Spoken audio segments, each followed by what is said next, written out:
Mutual fund में जब आप इन्वेस्ट करते हैं या करने जा रहे हैं तो आप चाहेंगे कि मेरी कमाई ज़्यादा से ज़्यादा हो। कुछ लोग एक साल में 10% रिटर्न कमाते हैं और कुछ लोग 30% तक और इससे भी ज़्यादा भी रिटर्न ले लेते हैं म्यूचुअल फंड से। ये क्या डिफरेंस है?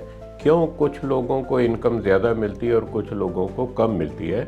आप भी चाहोगे कि ये समझें और ज़्यादा से ज़्यादा रिटर्न लेने की कोशिश करें। म्यूचुअल फंड में एक स्ट्रेटजी होती है जिसको बोलते हैं एसेट एलोकेशन। एसेट एलोकेशन है कौन से एसेट में कितने % अपनी सेविंग को लगाया जाए। 4 तरह के एसेट है। एक तो इक्विटी है जो सब जानते हैं, शेयर्स में पैसा लगाना। दूसरा है डेट, बॉन्ड्स में लगाना या बैंकों में एफडी में रख देना। इसको फिक्स्ड इनकम भी बोलते हैं क्योंकि इन पे फिक्स्ड रेट ऑफ इंटरेस्ट है और उतनी रिटर्न नहीं मिलती है। इसके अलावा थर्ड है रियल्टी, इमूवेबल प्रॉपर्टी, घर खरीद लेना, कमर्शियल प्रॉपर्टी खरीद लेना, इसको रियल्टी बोलते हैं। और फोर्थ है कमोडिटी। कमोडिटी में जैसे गोल्ड या सिल्वर में लोग इन्वेस्ट करते हैं। अब 4 ये जो एसेट हैं डिफरेंट टाइप के, चारों का बिहेवियर डिफरेंट टाइप पे अलग होगा। किसी समय इक्विटी फास्ट ग्रोथ होती है, किसी समय इक्विटी स्लो ग्रोथ होती है, कई बार इक्विटी से रिटर्न नेगेटिव भी आती है। फिक्स्ड इनकम जो है उसमें फिक्स्ड रेट ऑफ इंटरेस्ट है, उतना पैसा ही आपको मिलेगा जो रेट ऑफ इंटरेस्ट आपको एफडी पे या बॉन्ड्स पे लिखा हुआ। तो रियल्टी जैसे आप जानते हो, ये इमूवेबल प्रॉपर्टी कभी बहुत तेज़ ग्रो कर जाती है प्राइस, कभी स्लो हो जाएगी, काफ़ी समय उसकी ग्रोथ नहीं होगी प्राइसेस की। अगर आप खरीद के बेच दें तो ज़्यादा इनकम नहीं होगी, खर्चे भी बहुत बढ़ जाते हैं। सिमिलरली गोल्ड एंड सिल्वर भी पिछले 1 साल में बहुत अच्छा ग्रो हुए तो किसी समय स्लो भी हो जाते हैं, कभी नेगेटिव भी हो जाते हैं। तो डिफरेंट चारों जो एसेट्स हैं इनमें कैसे लगाना पैसा, इसको बोलते हैं एसेट एलोकेशन।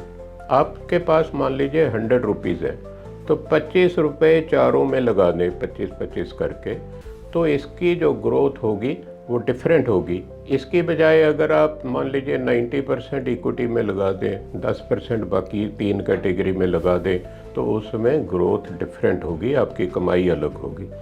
तो ये कैसे लोग करते हैं, कैसे लगाते हैं? जैसे एक पॉइंट है बहुत इम्पोर्टेंट, एज। आपकी एक थंब रूल है 100 माइनस आपकी एज। मान लो आप 30 ईयर्स के हैं, 100 माइनस 30 इक्वल टू 70। तो 70 रुपये, 100 रुपये में से 70 रुपये आप इक्विटी में लगाएं, ये एक थंब रूल है। तो इसको लोग मान के चलते हैं। अगर आप मिडिल एज हैं, 50 हैं, तो 50% इक्विटी में लगाएं, बाकी 50% दूसरे में, डेट में लगा दें, गोल्ड में लगा दें, एसेट में, मॉर्गेज में लगा दें।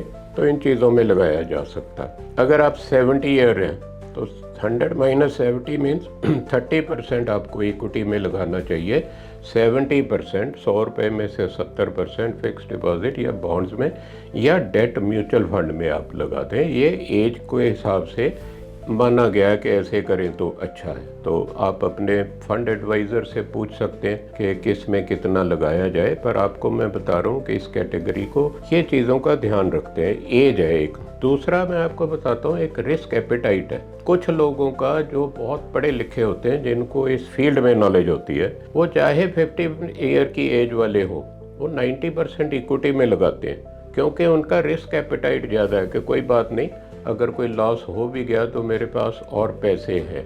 तो पैसे और भी हों, रिस्क एपेटाइट हो तो इक्विटी में लगाते हैं क्योंकि इक्विटी में रिटर्न ज़्यादा मिलती है। इसके अलावा एक टारगेट होता है कि आप 5 साल के लिए लगा रहे हैं, 10 साल के लिए, या रिटायरमेंट के लिए 30 साल बाद पैसा चाहिए।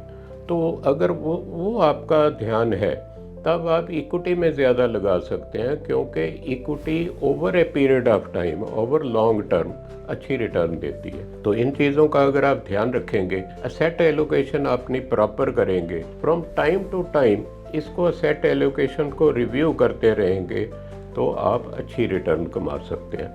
होप ये एसेट एलोकेशन जो बहुत इंपॉर्टेंट टॉपिक है आपको समझ में आया होगा। कोई क्वेश्चन हो आप कमेंट सेक्शन में ज़रूर लिखिए, I will answer that. Video आपको अच्छा लगे अपने दोस्तों के साथ शेयर कीजिए, इसको लाइक भी कीजिए, IPB की यूट्यूब चैनल को सब्सक्राइब कीजिए। Thank you for watching.